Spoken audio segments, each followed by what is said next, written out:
Hello and welcome to filler form. I am Alim Akhtar, sociology teacher at filler form.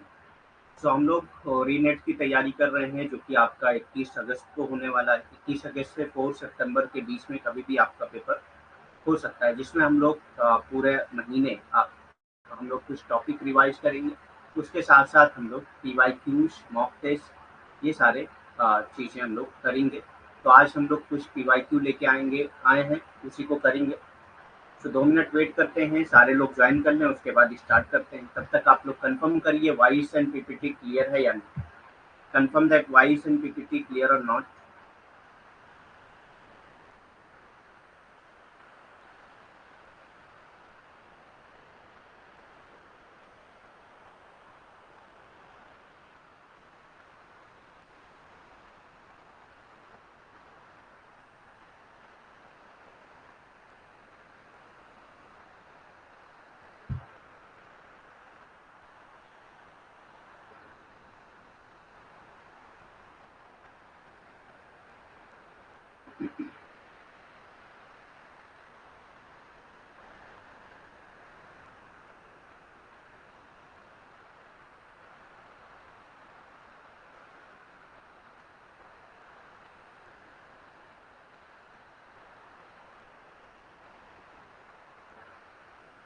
ठीक है, फिर start करते हैं। सो आज हम लोग 30 क्वेश्चन करेंगे टोटल। एक टोटल 30 क्वेश्चन हम लोग करेंगे 1 आवर में। आपको फास्ट आंसर करना है ताकि एटलीस्ट 30 क्वेश्चन हम लोग कवर कर सकें पूरे 1 घंटे में।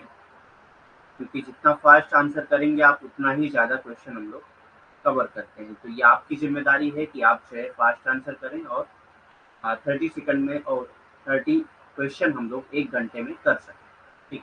दूसरी चीज़ ये है कि आपको 30 सेकंड में आंसर करना है। किसी भी क्वेश्चन को पढ़ के 30 सेकंड में आंसर करना है। एक क्वेश्चन के लिए आपको 30 सेकंड दिए जाएंगे। और इनकेस अगर एक स्लाइड में सिर्फ एक ही लैंग्वेज है, फिर दूसरी लैंग्वेज के लिए भी आपको 30 सेकंड दिए जाएंगे। यानी कि पहले हिंदी के लिए आप पहले इंग्लिश के लिए आपको 30 सेकंड दिए जाएंगे, फिर हिंदी के लिए भी आपको 30 सेकंड दिए जाएंगे। इस तरह से हिंदी और इंग्लिश दोनों का अलग अलग 30 सेकंड होगा। अगर अलग अलग स्लाइड पे दोनों लैंग्वेज है, अगर एक ही स्लाइड पे है तो दोनों के लिए ही सिर्फ 30 सेकंड ही दिए जाएंगे। और आंसर आपको करना है, जैसे कि फर्स्ट का ए सही है तो फर्स्ट ए, इस तरह से आप आंसर करिए, ताकि जब भी आप आंसर करें तो एटलीस्ट मुझे पता चल सके कि आप किस क्वेश्चन का आंसर कर रहे हैं। ठीक। तो स्टार्ट करते हैं क्वेश्चन नंबर 1 से।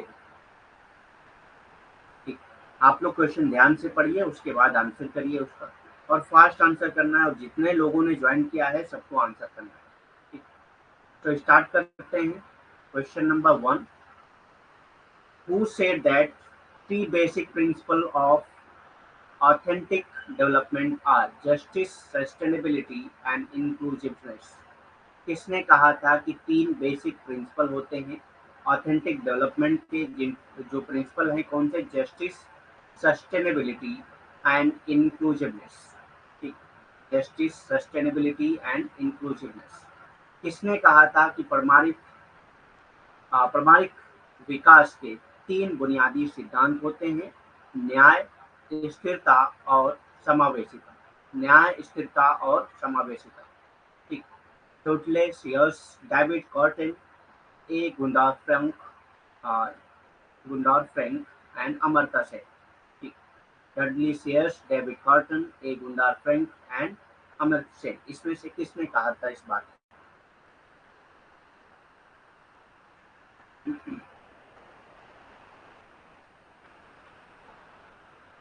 तो the answer for this question is 2, that is David Korten ने कहा था। इट्स डेविड कॉर्टन जिसने कहा था कि ऑथेंटिक डेवलपमेंट के 3 प्रिंसिपल हैं: justice, sustainability and inclusiveness. Justice, sustainability and inclusiveness. Next question, that is question number 2.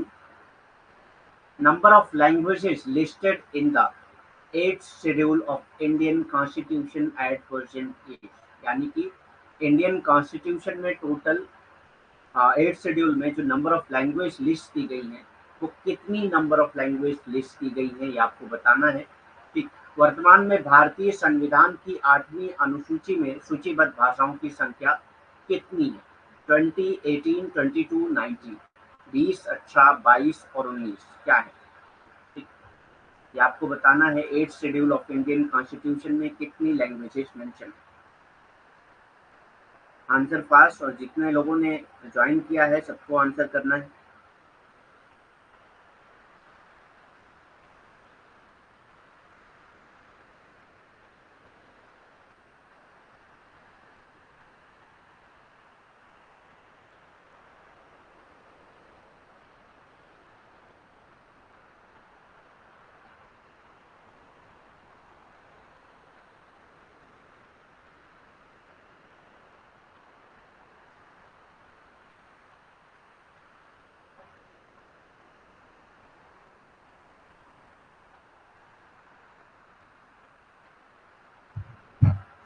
So the answer for this question is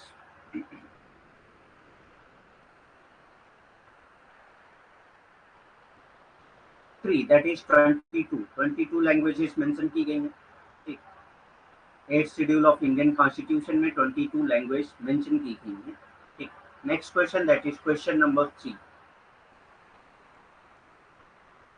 Who among the following has focused primarily on the education as an important resource for socialization of girl? इसमें जो है education को socialisation of girl के लिए एक important resource के तौर पे फोकस किया है। उनका नाम आपको बताना है। गर्ल चाइल्ड के सोशलाइजेशन के लिए एजुकेशन को एक इम्पॉर्टेंट रिसोर्स माना है। निम्नलिखित में से किसने मुख्य रूप से शिक्षा पर बालिकाओं के समाजीकरण के लिए एक महत्वपूर्ण संसाधन के रूप में ध्यान केंद्रित किया है? एफ एग्निस पोलाइन कोलेंडा, आई अग्निहोत्री, करुणा चन्ना। गर्ल चाइल्ड और एजुकेशन पे किसने जब सबसे ज्यादा फोकस किया है, इसका भी अगर आपको आंसर पता है। ये सारी चीजें हम लोग एमसीक्यूज कर चुके हैं। ठीक, ये रिपीटेड है। ठीक, और आपके पीडीएफ में दिया जा चुका है ये सारी चीजें। एफ एग्निस पोलाइन कोलेंडा, आई अग्निहोत्री, करुणा चन्ना। ठीक, करुणा चन्ना।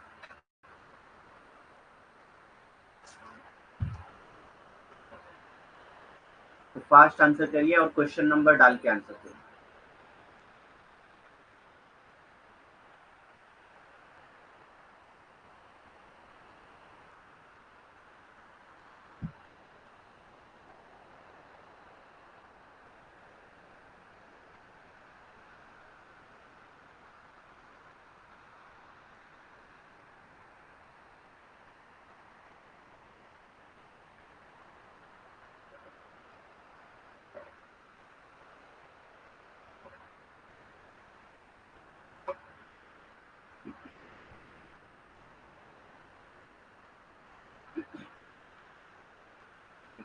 So the answer for this question is 4, that is करुणा चन्ना। तो एजुकेशन और गर्ल चाइल्ड के बारे में अगर आप बात होती है कहीं पे भी, तो ये आंसर हो जाएगा करुणा चन्ना।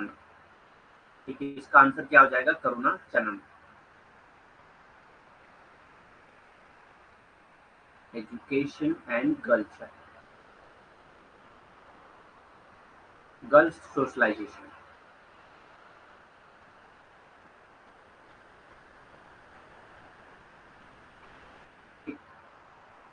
निम्नलिखित में से किसने मुख्य रूप से शिक्षा पर बालिकाओं के समाजीकरण के लिए एक महत्वपूर्ण संसाधन के रूप में ध्यान केंद्रित किया है?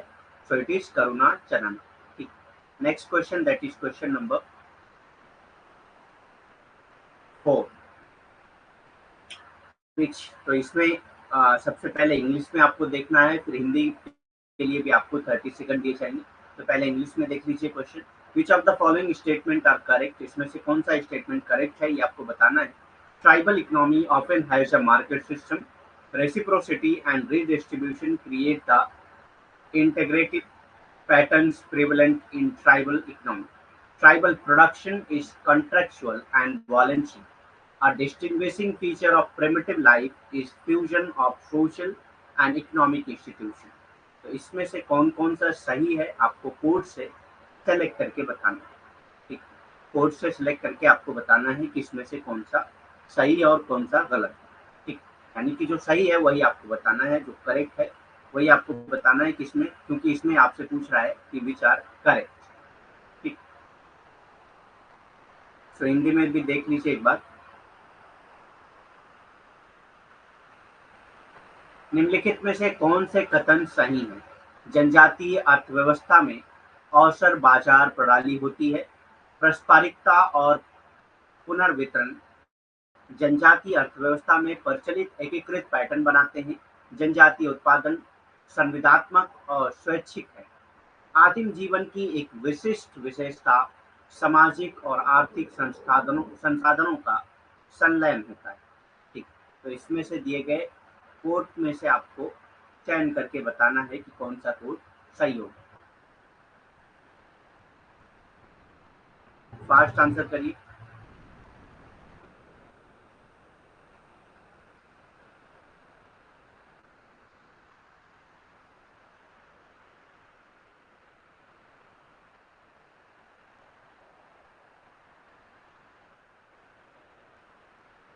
Okay, so the answer for this question is 2, that is B and D सिर्फ सही है, बाकी सब गलत है। ठीक, बी एंड डी सिर्फ सही है, बाकी सब गलत है। तो देख लेते हैं एक बार, पहले इंग्लिश में देख लेते हैं फिर हिंदी में देखेंगे। B and E, tribal economy often has a market economy, इसमें मार्केट इकोनॉमी नहीं होती है। ठीक, यहाँ पे रेसिप्रोसिटी होती है। Reciprocity and redistribution create the integrated patterns prevalent in tribal society. तो ये गलत है, ये सही है। ठीक, उसके बाद आता है tribal production is contractual and voluntary. Tribal production कभी भी कॉन्ट्रेक्चुअल और वॉलेंट्री नहीं होता है। ठीक, ये इनवॉलेंट्री होता है और परमानेंट होता है। A distinguishing feature of primitive life is fusion of social and economic institution. तो ये भी सही है, तो बी और डी सही है, ए और सी गलत है, तो आपका ऑप्शन नंबर 2 सही हो जाएगा। ठीक, जनजातीय अर्थव्यवस्था में अक्सर बाजार प्रणाली होती है, जनजाति में कभी भी बाजार प्रणाली नहीं होती है, तो ये गलत हो जाएगा। पारस्परिकता और पुनर्वितरण जनजातीय अर्थव्यवस्था में प्रचलित एकीकृत पैटर्न बनाते हैं, तो ये सही है। ठीक, जनजातीय उत्पादन संविदात्मक और स्वैच्छिक होते हैं, तो ये भी गलत है। डी क्या है? आदिम जीवन की एक विशेष विशेषता सामाजिक और आर्थिक संस्थानों का संलयन। ठीक, तो ये भी सही है। ठीक, आपका बी और डी सही होगा, इस हिसाब से आपका आंसर नंबर 2 सही हो जाएगा। ठीक, आंसर नंबर 2 आपका सही हो जाएगा। Next question, that is question number 5। Surjit Sinha's work was mainly based on, Surjit Sinha का जो वर्क है वो किस किस पे बेस्ड है? Tribal caste continuum, tribal movements, field studies, sociology of religion. Answer select करके आपको बताना है।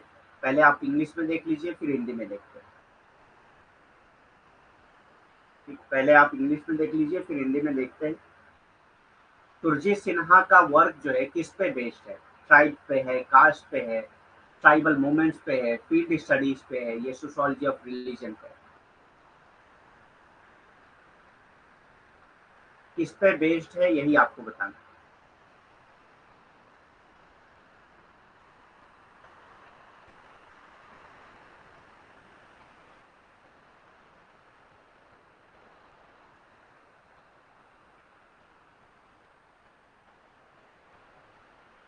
तो हिंदी में भी देख लीजिए एक बार।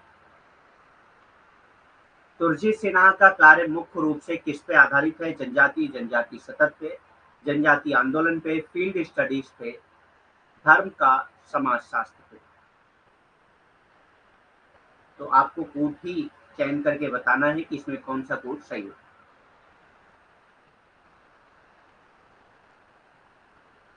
फास्ट आंसर करिए, क्योंकि हम लोग 30 क्वेश्चन करने वाले हैं, तो जितना फास्ट आंसर करेंगे उतना ही ज्यादा क्वेश्चन हम लोग कवर कर सकते हैं। ठीक, एटलीस्ट 1 आवर में 30 क्वेश्चन तो हो जाने चाहिए।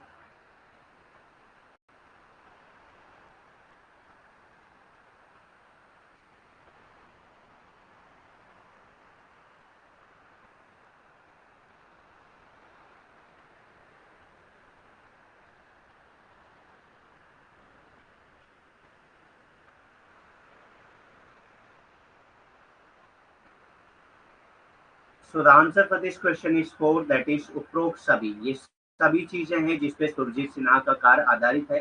जनजातीय और जाति सातत्य के बारे में बात किया है सुरजीत सिन्हा ने, जनजातीय आंदोलन के बारे में बात किया है, फील्ड वर्क भी किया इन्होंने, और धर्म का समाजशास्त्र के बारे में भी इन्होंने अध्ययन किया है। तो उपरोक्त में से सभी सही होंगे, यानी कि आपका फोर्थ आंसर सही हो जाएगा, यानी कि ऑल ऑफ द एबव सही हो जाएगा। ठीक, ट्राइब कास्ट कंटिन्यूम ये इन्हीं का है, सुरजीत सिन्हा का है। ट्राइबल मूवमेंट्स पे इन्होंने स्टडी किया है, फील्ड स्टडीज किया है, सोशोलॉजी ऑफ रिलीजन पे इन्होंने स्टडी किया है। तो ऑल ऑफ द एबव ये भी सही, ये सही हो जाएगा। According to Surjit Sinha's work was mainly based on। ठीक, so next question, that is question number 6.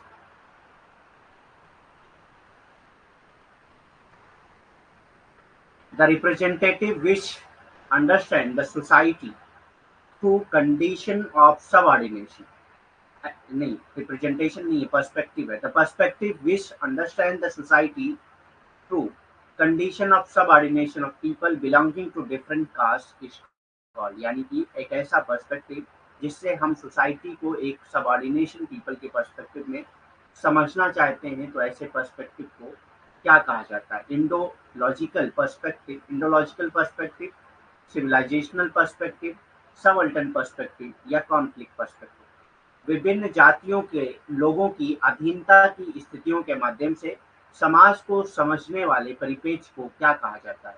Indological perspective, यानी कि इंडोलॉजिकल पर्सपेक्टिव, सभ्यतागत परिपेक्ष, सबल्टन परिपेक्ष या संघर्ष परिपेक्ष, क्या कहा जाता है? कौन सा परिपेक्ष कहा जाता है इसको? ठीक, अगर कोई सबल्टन, सबऑर्डिनेशन ऑफ पीपल जो है, जो सबऑर्डिनेट पीपल हैं, उनके अकॉर्डिंग अगर हम जो है स्टडी करते हैं किसी सोसाइटी को, तो इस पर्सपेक्टिव को क्या कहा जाता है?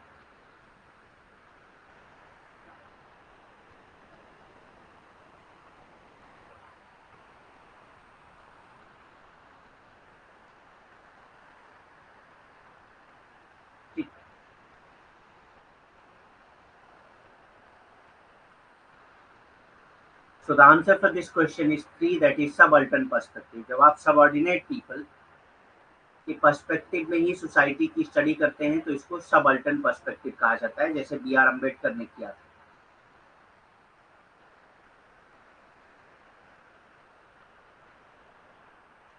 सबअल्टर्न परिपेक्ष कहते हैं।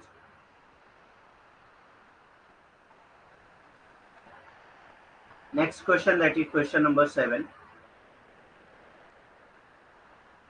To Louis Dumont, which one of the following helps to maintain the structural distance between caste, यानी कि लुई डोमो के अकॉर्डिंग इनमें से कौन सी चीजें हैं, ठीक, जो कास्ट के स्ट्रक्चरल डिस्टेंस को मेंटेन करके रखती है?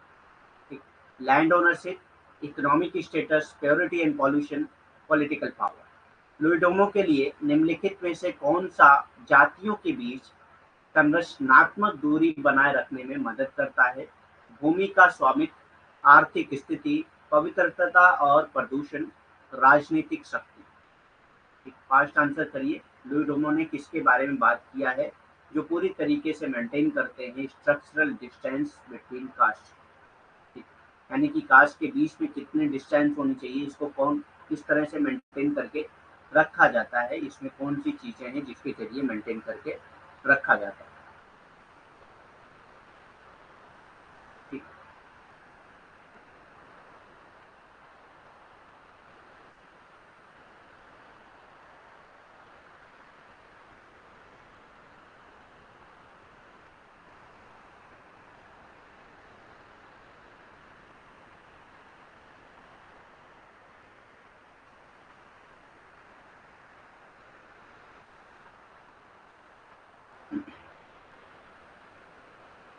so the answer for this question is 3, that is purity and pollution। Louis Dumont ज्यादातर प्योरिटी एंड पॉल्यूशन पे ही फोकस करते हैं।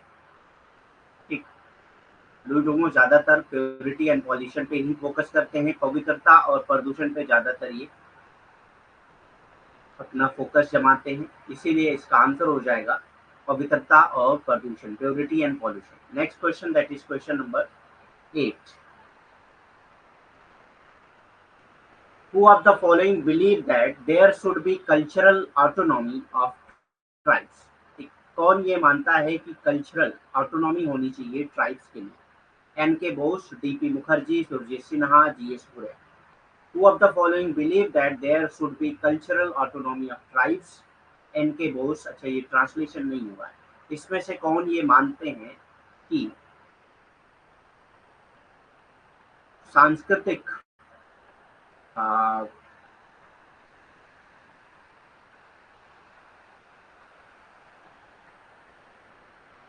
ऑटोनॉमी को हिंदी में क्या कहते हैं? एक मिनट में बता रहा हूँ, उसका ट्रांसलेशन यहीं पे कर देते हैं ताकि आपको कंफ्यूजन ना हो।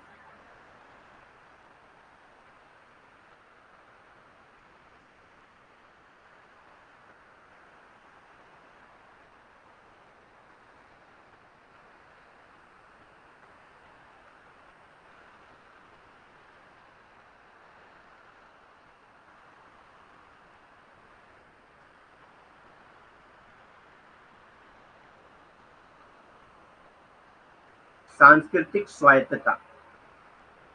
कौन ये मानते हैं कि जनजातियों की सांस्कृतिक स्वायत्तता होनी चाहिए? कौन ये मानते हैं कि जनजातियों की सांस्कृतिक स्वायत्तता होनी चाहिए? N K Bose, DP Mukherjee, Surjit Sinha और जीएस पुरे।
आंसर करिए फास्ट, और क्वेश्चन नंबर डाल के आंसर करिए।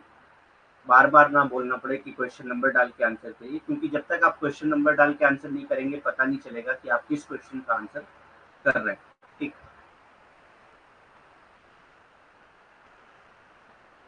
तो the answer for this question is three, that is Surajit Sinha कहते हैं कि जनजातियों की सांस्कृतिक स्वायत्तता होनी चाहिए। ठीक, जनजातियों की सांस्कृतिक स्वायत्तता होनी चाहिए।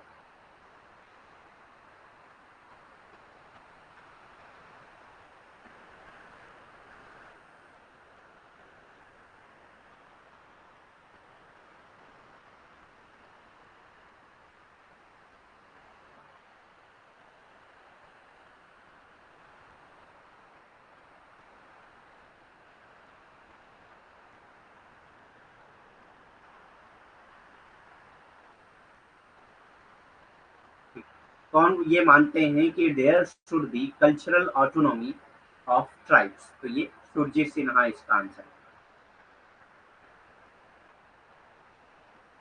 Next question, that is question number 9।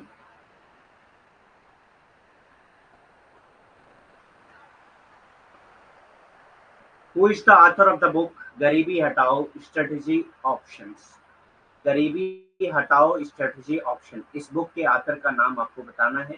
Indira Gandhi, ML Dantwala, Thomas Gladwin, S Bakshi. Garibi Hatao रणनीति विकल्प पुस्तक के लेखक कौन है? इंदिरा गांधी, एमएल दंतवाला, थॉमस गैडविन और एस बख्शी। क्वेश्चन नंबर डाल के आपको आंसर करना।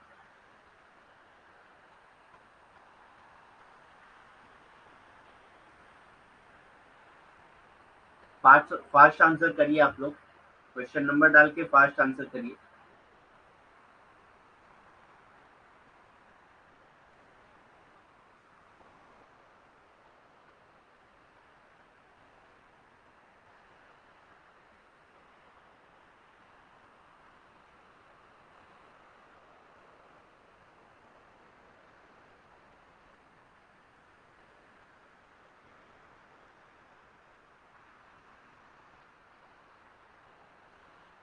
So the answer for this question is 2, that is ML Dantwal.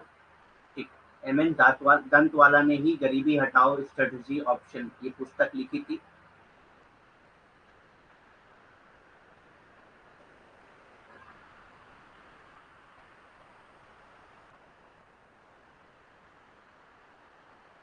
Next question, that is question number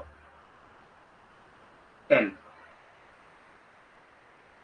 Which Indian state has the largest number of slum dwellers as per census 2011?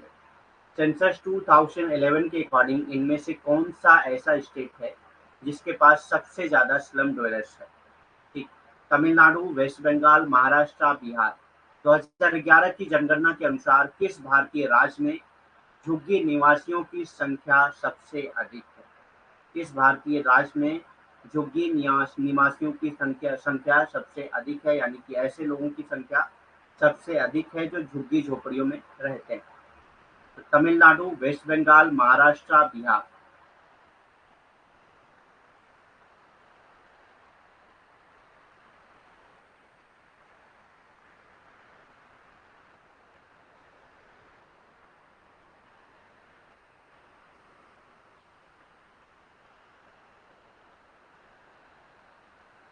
Fast answer करिए question number 10 का। Question number 10 fast answer करिए।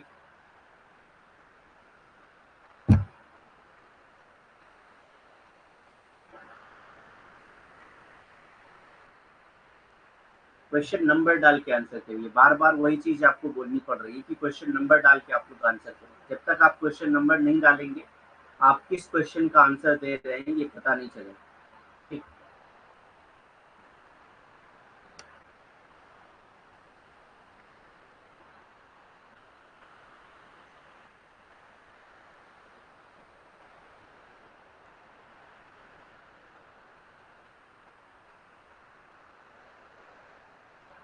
so the answer for this question is 3, that is Maharashtra.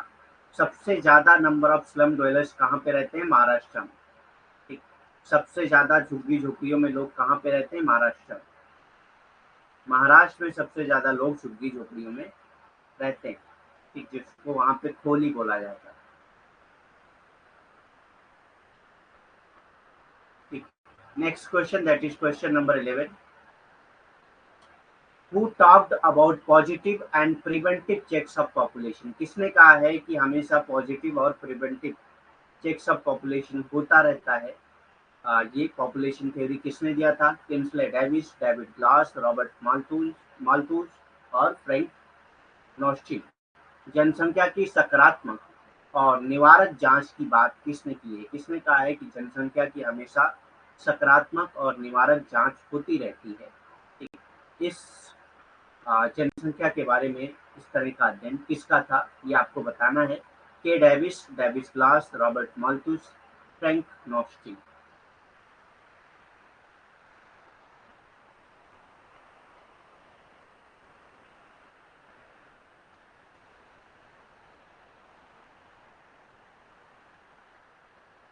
Fast answer करिए।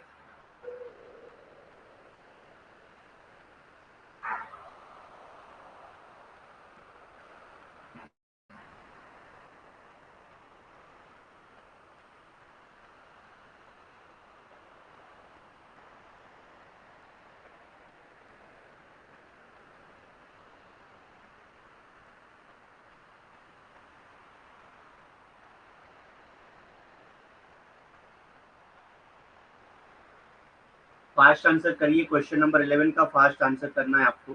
सारे लोग answer करिए जितने भी join किए हैं। ठीक,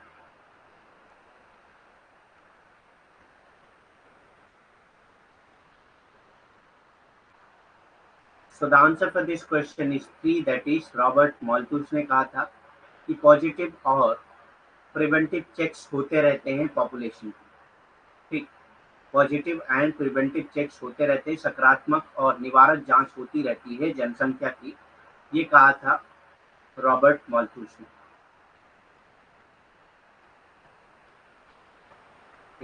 next question, that is question number 12. How many metropolises are there in India as per census 2011? कितनी metropolises cities हैं इंडिया में as per census 2011? 2011 की जनगणना के अनुसार भारत में कितने महानगर हैं? 35, 43, 53, 51?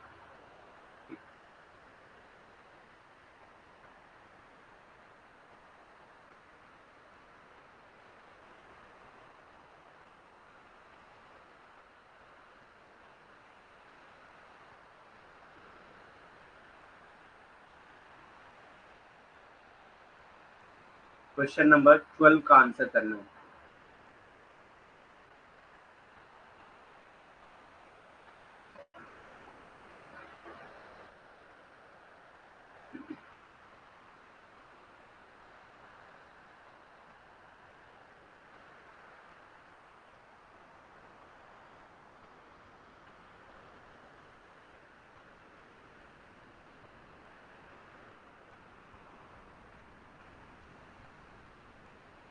So the answer for this question is 3, that is 53. कितनी मेट्रोपोलिस सिटीज हैं इंडिया में according to census 2011? So it is 53. Total कितनी है? 53. Next question, that is question number 13. Who has applied Robert Redfield concept of little and great tradition in understanding the Indian society? Indian society को समझने के लिए किसने Robert Redfield के concept little and great tradition का इस्तेमाल Indian society पे किया है? Milton Singer, M N. Srinivas, S C. Dube, Yogesh Atal. ठीक, योगेश अटल. भारतीय समाज को समझने के लिए किसने रॉबर्ट रेडफील्ड की छोटी और बड़ी परंपराओं की अवधारणा को लागू किया है? Milton Singer, M N. Srinivas, S C. Dube, Yogesh Atal. किसने किया है आप बताइए. मैं जस्ट मिनट आ रहा हूँ, 2 मिनट में. तब तक आप लोग आंसर करिए इसका.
क्वेश्चन नंबर 13 का आंसर करिए आप लोग फास्ट.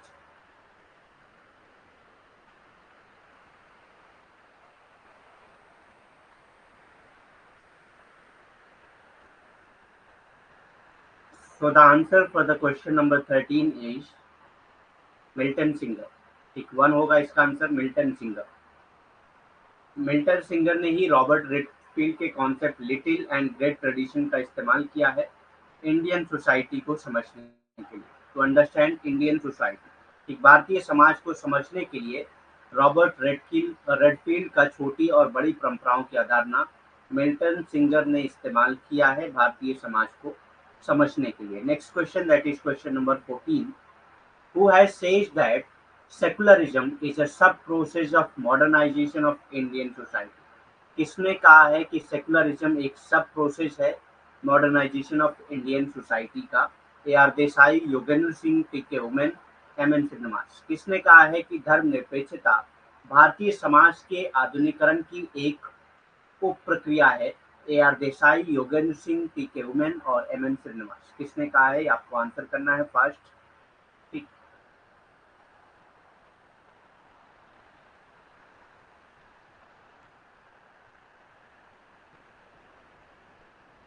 आप लोग आंसर नहीं कर रहे हैं. आंसर करते रहिए, गलत होगा तो वो फिर आपके माइंड में फिर बैठ जाता है. जब भी आप कोई चीज गलत करते हैं फिर उसका आंसर मिल जाता है, तो वो आपके माइंड में बैठ जाता है, तो एटलीस्ट आप आंसर करते रहिए, ठीक।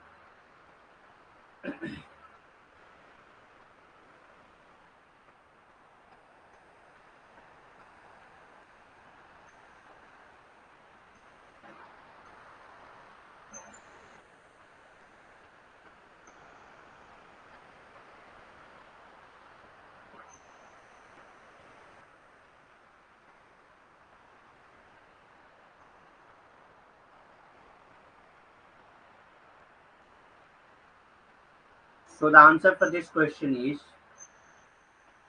two. That is Yogendra Singh ने कहा था कि socialisation is a sub process of modernisation of Indian society, ठीक।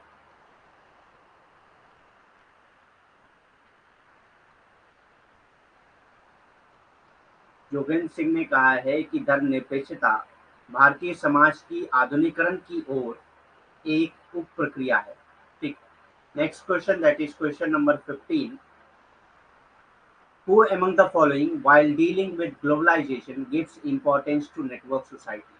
ग्लोबलाइजेशन के साथ डील करते वक्त किसने जो है सबसे ज्यादा इंपॉर्टेंस दिया है नेटवर्क सोसाइटी को? बहुत ही आसान क्वेश्चन है। Manuel Castells, Zygmunt Bauman, Jürgen Habermas, Ulrich bake.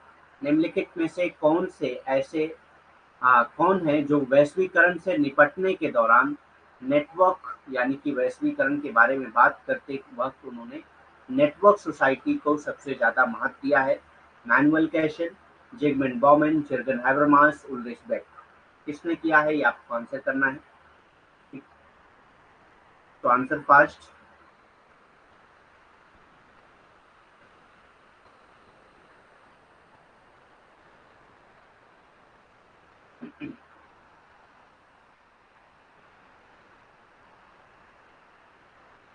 First answer करिए। तो मैंने कहा क्या बताया था कि कभी भी नेटवर्क सोसाइटी, इंफॉर्मेशन सोसाइटी, ये सारे कीवर्ड्स हैं किसके? मैनुअल कैशिंग के, ठीक। ये सारे कीवर्ड्स हैं मैनुअल कैशिंग के, ठीक। नेटवर्क सोसाइटी, इंफॉर्मेशन सोसाइटी, ये सारे कीवर्ड्स हैं मैनुअल कैशिंग के। तो आपका आंसर हो जाएगा मैनुअल कैशिंग। मैनुअल कैशिंग ने ही ग्लोबलाइजेशन को डील करते वक्त नेटवर्क सोसाइटी को इम्पोर्टेंस दी थी, ठीक। वैश्वीकरण से निपटते वक्त उन्होंने नेटवर्क सोसाइटी को महत्व दिया था। Next question, that is question number 16. Who among the following is the author of the book entitled The Rise of Network Society? इसमें से किसने जो है ये बुक लिखी है the rise of network society? Cohen I, Chekal D, Collins P Hills, Manuel Castells. एक निम्नलिखित में से कौन the rise of the network society नामक पुस्तक के लेखक हैं? Cohen I, Chekal D, Collins P Hills, Castells, Manuel Castells, ठीक।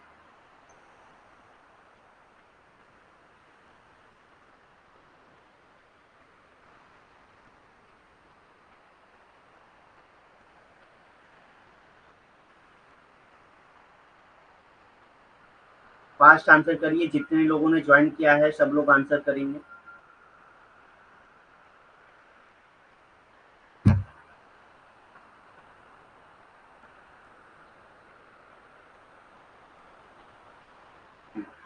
सो the answer for this question is manual कैशर। मैंने पहले ही बताया कि नेटवर्क सोसाइटी, इंफॉर्मेशन सोसाइटी, ये सारे कीवर्ड्स हैं मैनुअल कैशर, ठीक। तो next question, that is question number 17. The best method of estimating birth and death rate and rates of natural increase from the census data was provided by whom? किसने जो है सबसे best तरीका बताया था बर्थ और डेथ रेट्स को estimate करने के लिए, ठीक। Rates of natural increase from the census? K C, Zachariah, C Chandrasekaran, J R Rele, K Davis, किंसले Davis, ठीक। तो इसमें से किसने जो है बेस्ट मेथड बताया है ये आपको आंसर करना है। जनगणना के आंकड़ों से जन्म और मृत्यु दर और प्राकृतिक वृद्धि की दर का अनुमान लगाने का सबसे अच्छा तरीका किसके द्वारा प्रदान किया गया?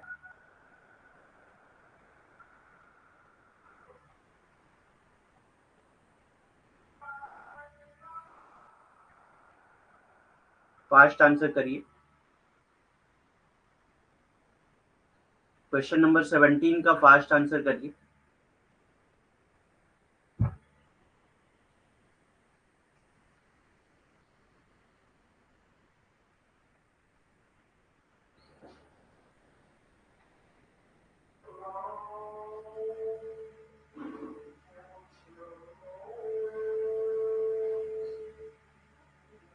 So the answer for this question is 3, that is J.R. Rayleigh ने दिया था। ठीक।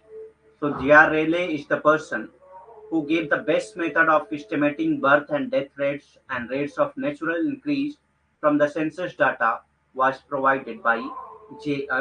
Rayleigh। ठीक। जनगणना के आंकड़ों से जन्म और मृत्यु दर और प्राकृतिक वृद्धि की दर का अनुमान लगाने का सबसे अच्छा तरीका दिया गया था किसके जरिए? J.R. Rayleigh के जरिए। किसने दिया था? J.R. Rayleigh ने दिया था। Next question, that is question number 18। Name the moment which has communal and economic roots, यानी कि एक ऐसे मोमेंट्स का नाम बताइए जो कम्युनल भी था और इकोनॉमिक भी था। Naxalite movement, Tebhaga movement, Telangana movements, Moplah movements, ये सारे मूवमेंट्स हम लोग पढ़ चुके हैं। उस आंदोलन का नाम बताइए जिसकी सांप्रदायिकता और आर्थिक जड़ें दोनों है, यानी कि ऐसे आंदोलन का नाम बताना है जो सांप्रदायिक भी था और वो आर्थिक भी था। नक्सली आंदोलन, तिभागा आंदोलन, तेलंगाना आंदोलन, मोपला आंदोलन। ठीक, आंसर करिए fast.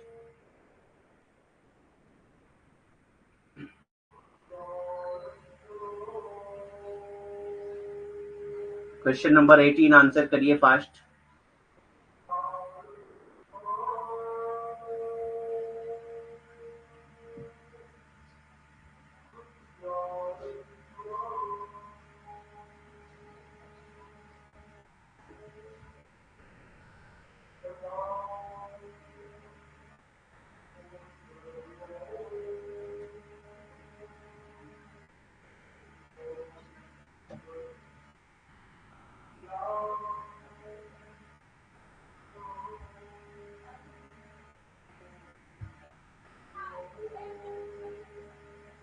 So the answer for this question is 4, that is Moplah movement. Moplah movement जो था उसमें ये एक कम्युनल मूवमेंट भी था और इकोनॉमिक रूट्स भी था इसका।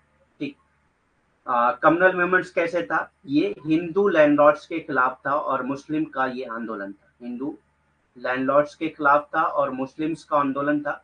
और किसके लिए था? क्योंकि ये जो हिंदू लैंडलॉर्ड्स थे ये किराए ज्यादा वसूलते थे मुस्लिम्स से in comparison to Hindu. Hindu से कम वसूलते थे और मुस्लिम से ज्यादा वसूलते थे। ऐसे ही इन्होंने टैक्सेस भी बढ़ा दिए थे। ठीक, तो इसीलिए जो है ये आंदोलन हुआ था। इसीलिए आप ये कह सकते हैं कि ये कम्युनल भी था और इकोनॉमिक भी था। उस आंदोलन का नाम बताइए जिसकी सांप्रदायिक और आर्थिक जड़ें दोनों है। तो मापलो आंदोलन है। मापलो आंदोलन जो है हिंदू जो लैंडलॉर्ड्स थे, जो मालिक थे, उन्होंने जो है ज्यादा किराया इकट्ठा करना शुरू कर दिया था मुस्लिम से और हिंदुओं से कम किराया लेते थे उनके मुकाबले में। इसीलिए जो है ये जो मौपलाज थे उन्होंने आंदोलन किया था। बाद में इन्होंने बहुत ज्यादा इसको कम्युनल लेवल पे बढ़ा दिया था जिसकी वजह से ये आंदोलन फेल हो गया था। ठीक, तो इसलिए आप ये कह सकते हैं कि जो मापला मूवमेंट्स है वो कम्युनल और इकोनॉमिक मूवमेंट्स दोनों था। ठीक, next question, that is question number 19। The struggle for reduction of landlord's share of the produce from half to one third is related to, यानी कि जो रिडक्शन था एक स्ट्रगल हुआ था जिसमें लैंडलॉर्ड से शेयर का रिडक्शन किया जा रहा था। पहले लैंडलॉर्ड्स हाफ शेयर लेते थे, अब इन्होंने डिमांड किया कि हम सिर्फ वन थर्ड ही शेयर करेंगे लैंडलॉर्ड्स के साथ। तेलंगाना मूवमेंट्स, तिभागा मूवमेंट, किसान सभा मूवमेंट्स, मोपला रिबेलियन मूवमेंट्स। जमींदार के हिस्से की उपज को आधे से घटाकर एक तिहाई करने का संघर्ष किससे संबंधित है? कौन से आंदोलन से संबंधित है? तेलंगाना आंदोलन, तिभागा आंदोलन, किसान सभा आंदोलन, मोपला विद्रोह आंदोलन। ठीक, तो फास्ट आंसर करिए question number 19।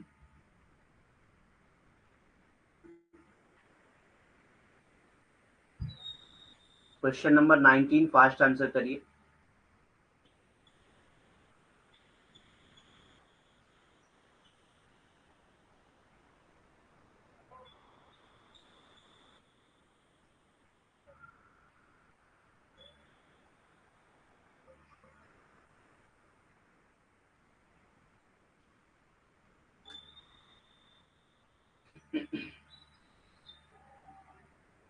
Answer fast, question number 19.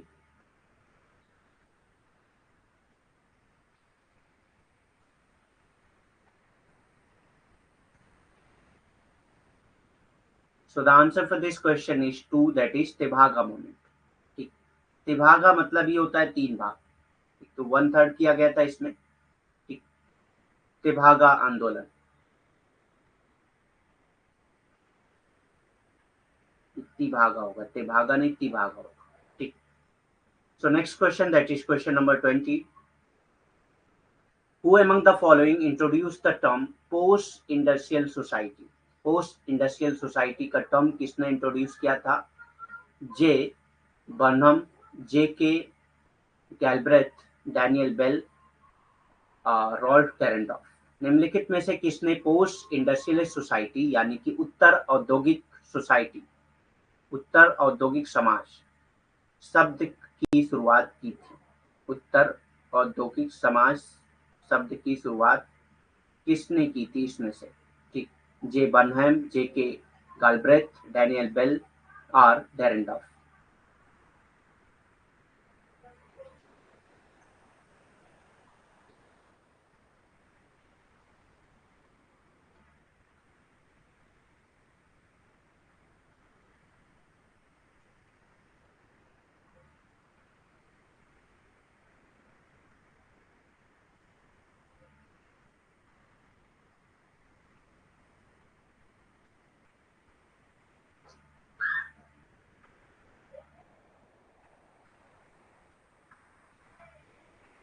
उत्तर औद्योगिक समाज.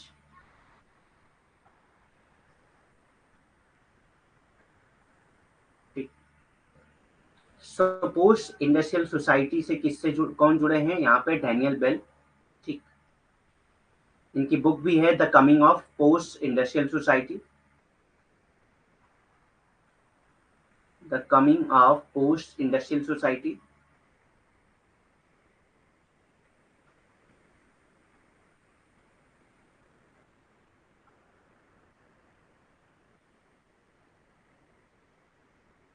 ठीक, निम्नलिखित में से किसने उत्तर औद्योगिक समाज शब्द की शुरुआत की थी? तो डैनियल बेल ने किया था. ठीक, और इनकी एक पुस्तक भी है the post industrial, the coming of post industrial society. Next question, that is question number 21.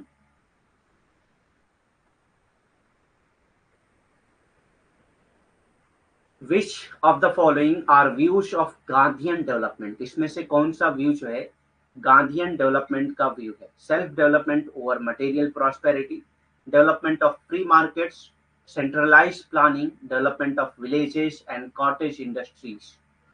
Select the correct answer using code given below. तो कोड का इस्तेमाल करके आपको आंसर करेक्ट करना है. पहले आप लोग इंग्लिश में देख लीजिए, फिर हिंदी में देखते हैं.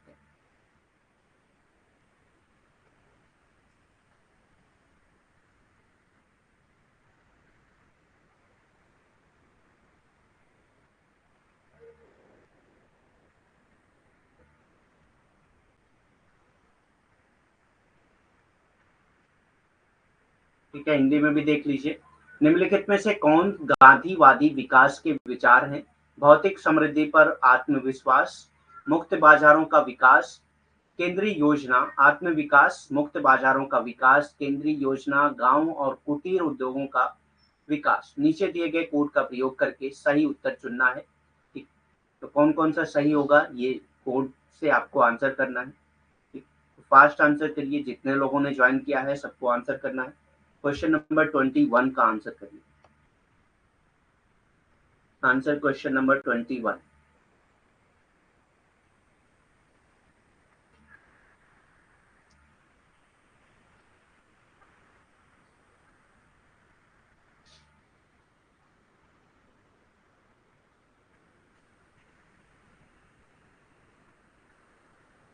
So the answer for this question is 1, that is A and D सही है. भौतिक समृद्धि पर आत्म विकास और डी गांव और कुटीर उद्योगों का विकास.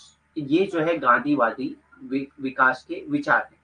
ठीक, यानी कि गांधीयन डेवलपमेंट के व्यूज हैं self development over material prosperity और development of villages and cottage industries. A और डी. वन ऑप्शन आपका सही होगा, ऑप्शन नंबर वन। ठीक। Next question that is question number 22। The rural urban migration that had led to rapid urbanization and industrialization in India is mainly a consequence of push factor due to poverty, pull factor due to affluence in urban areas, both push and pull factors, push factor due to affluence in rural areas। ठीक। तो इसमें से कह रहा है कि rural urban migration that leads to rapid urbanization and industrialization in India is mainly, यानी कि जो रैपिड अर्बनाइजेशन हुआ है इंडिया में, इसके कारण क्या है? ग्रामीण शहरी प्रवासन किसके कारण भारत में तेजी से शहरीकरण और औद्योगिकरण हुआ है? मुख्य रूप से इसका परिणाम क्या है, यानी कि किसका परिणाम है, किसकी वजह से ऐसा हुआ है? ठीक। गरीबी के कारण धक्का कारक, शहरी क्षेत्रों में संपन्नता के कारण पुल फैक्टर यानी कि खींचने वाला कारक, धक्का और खिंचाव दोनों कारक, ग्रामीण क्षेत्र में संपन्नता के कारण धक्का कारक। ठीक। तो क्या आंसर होगा इसका? आपको आंसर करना है। Answer question number 22।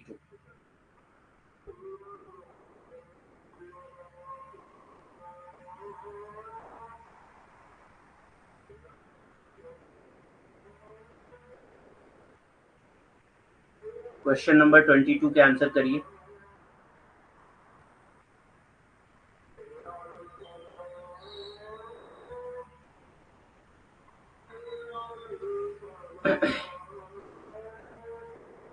So the answer for this question is 3। तो मेजर जो अर्बनाइजेशन का कारण है वो बोथ है, pull and push factor. Rural areas में जो है पुश फैक्टर था और अर्बन एरियाज में पुल फैक्टर था। ठीक।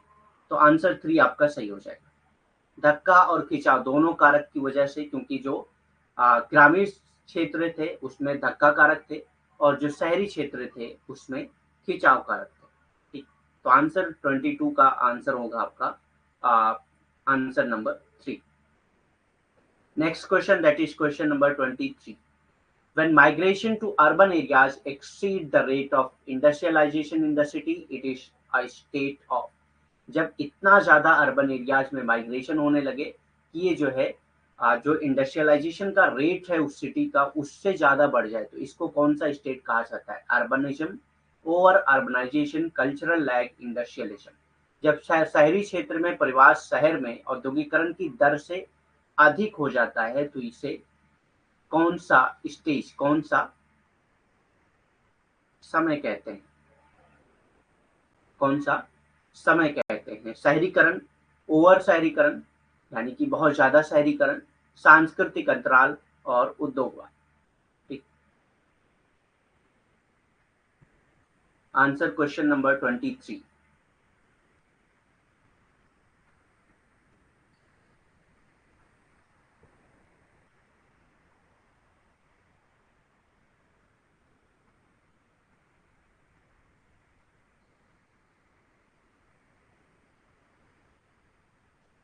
तो टोटल 25 क्वेश्चन ही हो पाएंगे हमारे, तो 2 क्वेश्चन और करेंगे, उसके बाद हम लोग लीव करेंगे क्लास।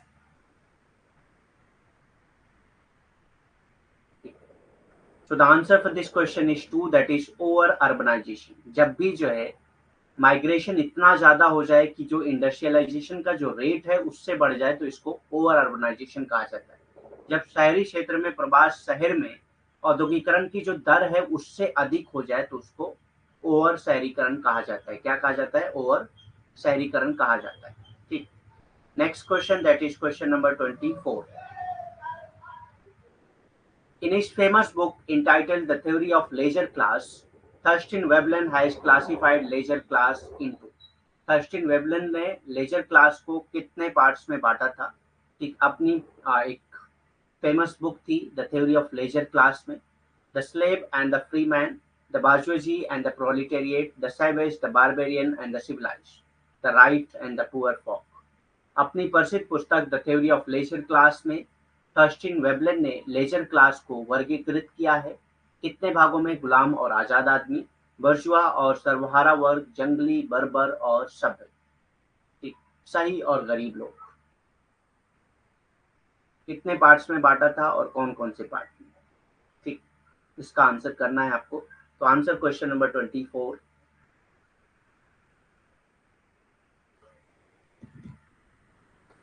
क्वेश्चन नंबर 24 का आंसर करिए।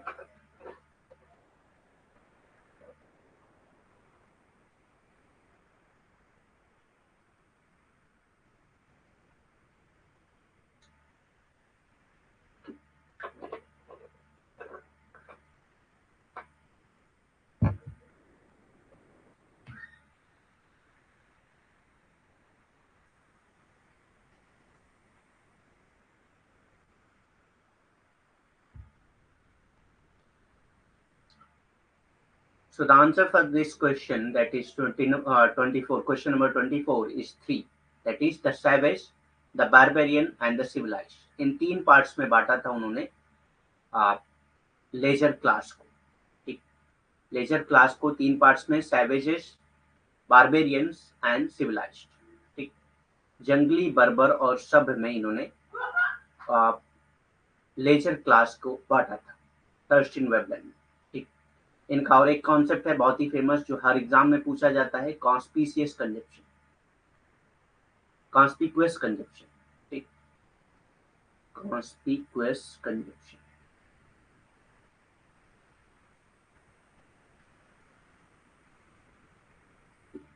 Next question and last question, that is 25, which according to Robert Redfield is not the characteristics of little community.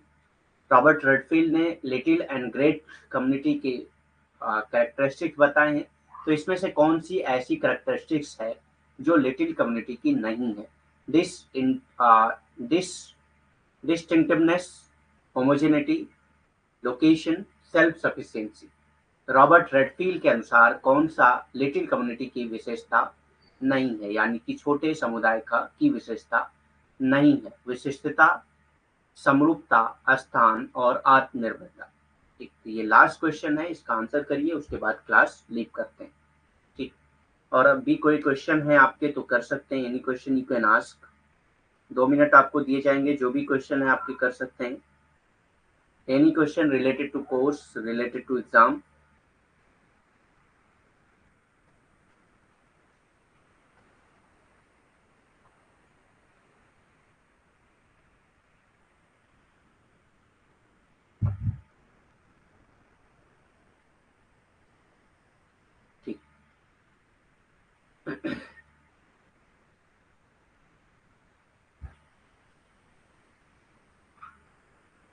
So the answer for this question is 3, that is location. Location नहीं है, बाकी सब जो है little community के characteristics हैं, तो आपको जो नहीं है वो नहीं याद रखना है, बाकी सब याद रखना है। यानी कि लिटिल कम्युनिटी की जो कैरेक्टरिस्टिक्स है वो क्या है? डिस्टिंक्टिवनेस है, होमोजेनिटी है और सेल्फ सफिशिएंसी है। ठीक, यानी कि आपको याद रखना है कि छोटे समुदाय की विशेषता क्या होती है अकॉर्डिंग टू रॉबर्ट रेडफील्ड। तो ये हो जाएगा आपका विशिष्टता, समरूपता, स्थान को छोड़ के बाकी सारे हो जाएंगे। तो जो है उसको आपको याद रखना है, बाकी जो नहीं है उसको छोड़ देना। ठीक, तो विशिष्टता, समरूपता और आत्मनिर्भरता ये आपको याद रखना है। ठीक, क्योंकि जो है उसी को हमको याद रखना है, बाकी जो नहीं है उसका आंसर तो आप कर सकते हैं अगर आपको ये पता हो कि क्या है। ठीक, ठीक है, आज के लिए इतना ही। बाकी आपके कोई क्वेश्चन है तो कर सकते हैं, any question you can ask. पहले आप बताइए आपका स्कोर क्या है, उसके बाद आप क्वेश्चन कर सकते हैं, जो भी क्वेश्चन आपको करना है। बाकी जो 5 क्वेश्चन बचे हुए हैं ये हम लोग कल कर लेंगे। What's your score? आपका स्कोर क्या है बताइए, उसके बाद क्लास लीव करते हैं।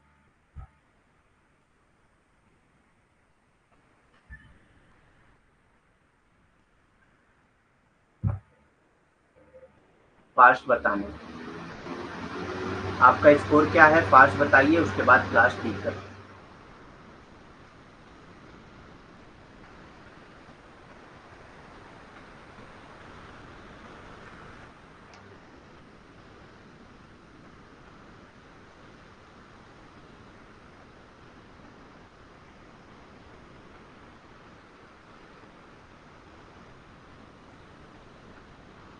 ठीक है, फिर लीव करते हैं class. Thank you very much, have a nice day, good night.